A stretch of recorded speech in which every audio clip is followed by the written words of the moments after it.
Tawa mamba apita. Ole mwenjega vice president ona mukagata la ndalule mwana.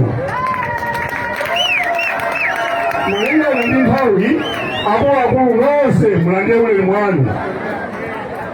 Ine wandiyankhula pang'ono. Ndifuna ndalangize achibanja mwe Congress Party.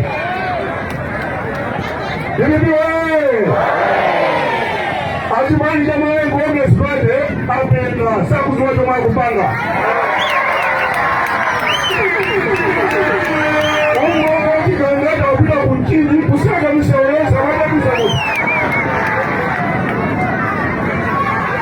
Pampingu kuseka, pansumbe kuseka, pakasia kuseka, amati kusikirusa. Kama hiyo, kwa mwaka kisaya mmanzua, kibujua.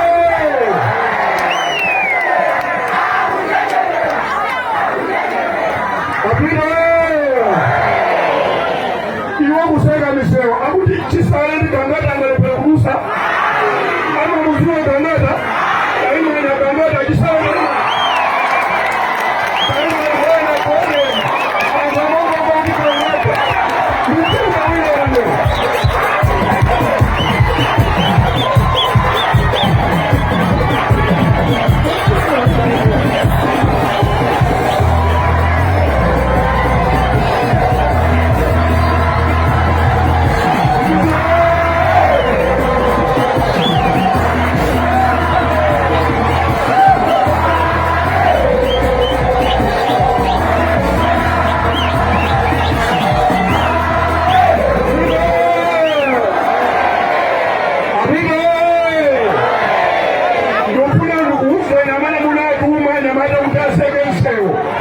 Anyamata achita kutimbira mafoni kutibwera ni muzadusa bomba na nachita kutituma.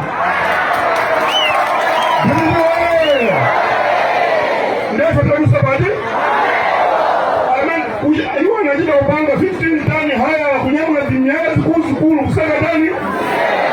Iwa mena nakuma wa mbotoka nyamata acha kutibwera ni ifatukuza kutiboma na sajani.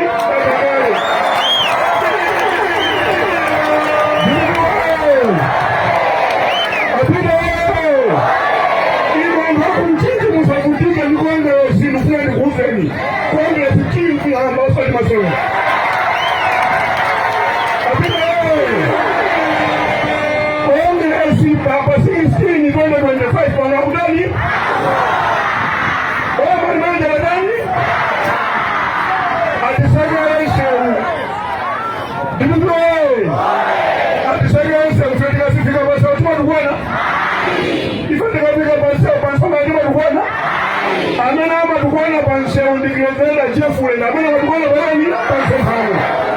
Iko vitu wana jani panseo hano yai. Amena